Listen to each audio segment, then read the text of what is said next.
Hello. അപ്പോൾ അതാ വീണ്ടും നെല്ലിക്കയായിട്ടാണ് വന്നിരിക്കുന്നത്. നമുക്ക് ഈ നെല്ലിക്ക ആവിയിലൊന്ന് പുഴുങ്ങിയെടുക്കാം കേട്ടോ. എങ്ങനെയൊക്കെ നമ്മൾ നെല്ലിക്ക കഴിച്ചെന്ന് പറഞ്ഞാലും ഒരിക്കലും ഈ ഗുണം വിട്ടു പോകില്ല നെല്ലിക്കയിൽ നിന്ന്. അങ്ങനെ ഒരു ഐറ്റമാണ് നെല്ലിക്ക. നമ്മൾ ആവി കയറ്റുമ്പോഴൊന്നും അതിൻ്റെ ഒരു ഗുണവും വിട്ടു പോകില്ല കേട്ടോ. അപ്പോൾ നെല്ലിക്ക എല്ലാം നമുക്ക് നന്നായിട്ട് പുഴുങ്ങിയെടുക്കാമേ. ആവി കയറ്റിയാണ് പുഴുങ്ങുന്ന, വെള്ളത്തിലിട്ടല്ല കേട്ടോ. ഒരു 15 മിനിറ്റ് നന്നായിട്ട് ആവി കയറുമ്പം തന്നെ നന്നായിട്ടിത് വെന്ത് വിടർന്ന് വരും, പൊട്ടി വരും. ആ ഒരു പരുവാകുമ്പോൾ നമുക്ക് ഓഫ് ചെയ്യാം. ഇനി ഇത് നമ്മൾ തണുക്കാനായിട്ട് മാറ്റി വെക്കാമേ.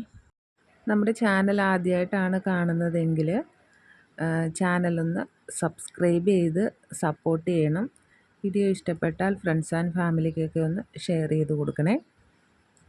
അപ്പം നമ്മളിതേൻ്റെ നെല്ലിക്ക ഇവിടെ പുഴുങ്ങി മാറ്റി വെക്കുവാണേ.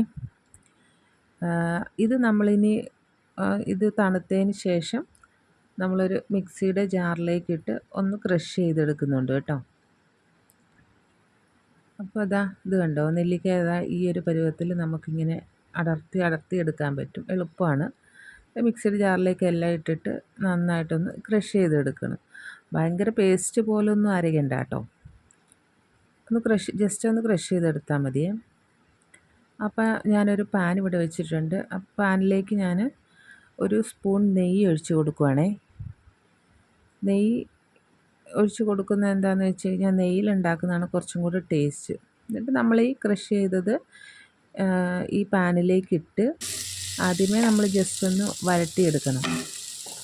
ആദ്യം ഈ നെയ്യിലൊന്ന് വരണ്ട് വന്നു കഴിയുമ്പോഴത്തേനും നമ്മളതിനകത്തേക്ക് നമ്മൾ ഉരുക്കി മാറ്റി വെച്ചിരിക്കുന്ന കരിപ്പട്ടിയാണ് കേട്ടോ. നല്ല തിക്ക് കരിപ്പട്ടിയാണ്. കാരണം ആദ്യം തന്നെ ആ എണ്ണയുടെ ആ നെയ്യുടെ ഇതെല്ലാം ഒന്ന് പിടിച്ച് കഴിയുമ്പോഴത്തേനും അതിനകത്തേക്ക് നമ്മൾ ഈ കരിപ്പട്ടി ഉരുക്കി വെച്ചിരിക്കുന്നതാണ് ഒഴിച്ചു കൊടുക്കുന്നത്. ഇതിൽ നമ്മൾ വീണ്ടും നല്ല പോലെ വരട്ടിയെടുക്കുകയാണേ.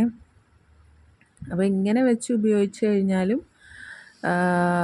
നല്ല അടിപൊളിയാണ്. യാതൊരു ഗുണങ്ങളും ഇതിനകത്തുനിന്ന് നഷ്ടപ്പെടില്ല.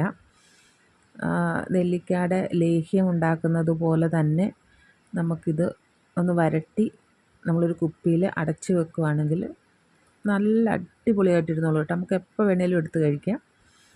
ആകെ ഞാനൊരു 2 സ്പൂൺ നെയ്യ് മാത്രമാണ് ഇതിനകത്ത് ചേർത്തിരിക്കുന്നത്. ഈ 2 സ്പൂൺ മാത്രമേ ഞാൻ ചേർത്തിട്ടുള്ളൂ കേട്ടോ.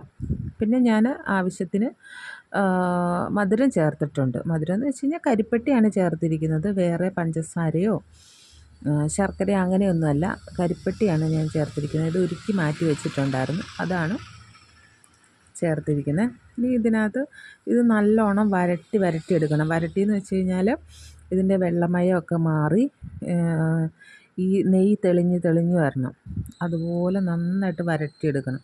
നന്നായിട്ട് വരണ്ട് വന്നു കഴിയുമ്പോഴത്തേനും നമ്മളതിനകത്തേക്ക് 1 സ്പൂൺ ഏലക്കാപ്പൊടിയാണ് ചേർത്ത് കൊടുത്തത്. വേറൊന്നും ചേർത്തിട്ടില്ല. ഇത്രയേ ഉള്ളൂ. അടിപൊളി ടേസ്റ്റാണ്. ഇങ്ങനെ ഉണ്ടാക്കി വെച്ച് കഴിഞ്ഞാൽ എപ്പോൾ വേണേലും നമുക്ക് കഴിക്കാം. അപ്പോൾ വീഡിയോ ഇഷ്ടപ്പെട്ട് കഴിഞ്ഞാൽ സപ്പോർട്ട് ചെയ്യാൻ മറക്കരുത് കേട്ടോ. പുതിയൊരു അടിപൊളി വീഡിയോ ആയിട്ട് വരുന്നതാണ്. Thank you.